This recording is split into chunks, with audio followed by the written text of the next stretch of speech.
حقق نادي برشلونة فوزاً كبيراً على نظيره فالنسيا بنتيجة 6-0 في المباراة التي أقيمت مساء اليوم على ملعب يوهان كرويف ضمن منافسات الجولة الرابعة من بطولة الدوري الإسباني. افتتح فيرمين لوبيز التسجيل للبارسا في الدقيقة 29 قبل أن يضيف النجم البرازيلي رافينيا الهدف الثاني في الدقيقة 53 بعد تمريرة مميزة من ماركوس راشفورد. وفي الدقيقة 56 عاد فيرمين لوبيز ليسجل الهدف الثالث بتسديدة قوية من خارج منطقة الجزاء، بينما أحرز رافينيا هدفه الشخصي الثاني والرابع لفريقه في الدقيقة 66. وسجل روبرت ليفاندوفسكي الهدف الخامس في الدقيقة 76 بعد تمريرة رائعة من داني أولمو. واختتم النجم البولندي مهرجان الأهداف بالهدف السادس في الدقيقة 87 بعد تمريرة ممتازة من مارك بيرنل. وبهذا الانتصار رفع برشلونة رصيده إلى 10 نقاط ليصعد إلى المركز الثاني في جدول ترتيب الليغا، بينما تجمد رصيد فالنسيا عند 4 نقاط في المركز ال15. والجدير بالذكر أن نادي ريال مدريد يحتل صدارة ترتيب جدول الدوري الإسباني حالياً برصيد 12 نقطة. يسعى نادي مانشستر سيتي الإنجليزي للدخول بقوة في سباق التعاقد مع الدولي الهولندي دينزل دومفريس مدافع إنتر ميلان الإيطالي خلال فترة الانتقالات الشتوية المقبلة في يناير 2026، وذلك لتدعيم صفوف الفريق في ظل أزمة الإصابات التي يعاني منها. وكان نادي برشلونة الإسباني قد أبدى اهتماماً كبيراً بضم دومفريس ووضعه ضمن أولوياته في سوق الانتقالات الصيفي القادم، إلا أن تحرك مانشستر سيتي يهدد خطف الصفقة من النادي الكتالوني. وبحسب ما أوردته صحيفة آس الإسبانية، فإن بيب جوارديولا المدير الفني للسيتي يضع دومفريز ضمن أبرز أهدافه لتقوية الجبهة اليمنى، خاصة مع حاجة الفريق لتعزيز العمق الدفاعي في النصف الثاني من الموسم، حيث ينافس على الدوري الإنجليزي الممتاز ودوري أبطال أوروبا. وفي تصريحات سابقة لم يخفي دومفريز رغبته في خوض تجربة في الدوري الإنجليزي، إذ قال: ألعب في الدوري الإيطالي وأنا مرتاح في الإنتر، لكنني أعتقد أنني أستطيع أن أقدم أداءً جيداً أيضاً في الدوري الإنجليزي. بلا شك يهمني الأمر، فالبريمير ليج معروف بشدته، بينما الدوري الإيطالي يعد من أقوى الدوريات تكتيكياً.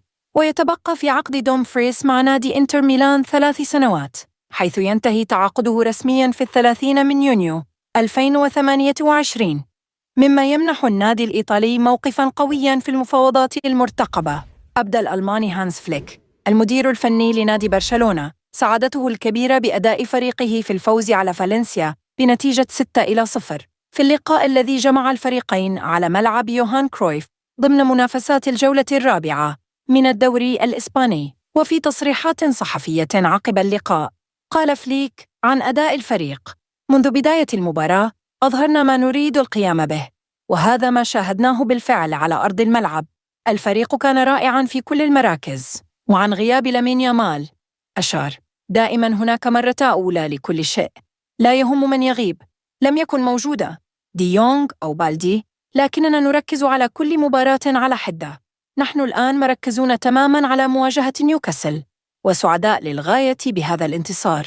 وعن تألق فيرمين لوبيز: قدم مباراة ممتازة، لكن ليس هو فقط، الفريق بأكمله استمتع وقدم أداءً مميزاً. وعن المفاضلة بين ليفاندوفسكي وفيران توريس قال: لدينا فريق رائع، وسيكون هناك مباريات للجميع. ال3 نقاط اليوم مهمة، وبالنسبة لي من الرائع أن أمتلك خيارات متعددة في الهجوم بين ليفاندوفسكي وفيران. وعن قرار عدم البدء برافينيا أضاف: رافينيا عاد مؤخراً من رحلة طويلة، وقرار عدم إشراكه أساسياً كان فنياً. روني يتدرب بشكل جيد ويملك عقلية ممتازة، ورافينيا أيضاً يتمتع بعقلية قوية. وعن ملف لامين يامال والاتحاد الإسباني قال: قلت كل ما لدي بالأمس، ولا يوجد ما أضيفه اليوم. وعن مارك بيرنل العائد من إصابة طويلة أضاف: بعد رحلة طويلة من الإصابة، هذا يوم مهم جداً له ولعائلته. عمل بجهد كبير من أجل العودة. الجمهور احتفل بعودته أيضاً. لطالما قلت أن هذا الفريق رائع، والعلاقة بين اللاعبين ممتازة وسعيد جداً بعودته. وعن ملعب يوهان كرويف قال فليك: النتيجة رائعة، نحن نعرف الوضع ولا مجال للأعذار. إذا كان علينا اللعب هنا فلا بأس، الأمور تسير بشكل جيد. اللعب في كامب نو سيكون رائعاً، لكن علينا الانتظار وتقبل الوضع وخوض كل مباراة بهدف الفوز. وعن مواجهة دوري الأبطال أمام نيوكاسل: أكد، أشعر بأنني في حالة رائعة. في الموسم الماضي لم نلعب في إنجلترا، والدوري الإنجليزي يتمتع بجودة مذهلة. تابعت فريق نيوكاسل وهم يقدمون مستوى جيد جداً. وأشاد المدرب الألماني بجيرارد مارتن قائلاً: أعتقد أن لدينا خيارات ممتازة في مركز قلب الدفاع. لقد تحسن كثيراً، سواء بدأ أساسياً أو شارك من دكة البدلاء، دائماً يؤدي دوره بانضباط. إنه من أكثر اللاعبين تطوراً، وخلال فترة التحضير رأينا أنه يستطيع اللعب كقلب دفاع وهو لاعب أيسر.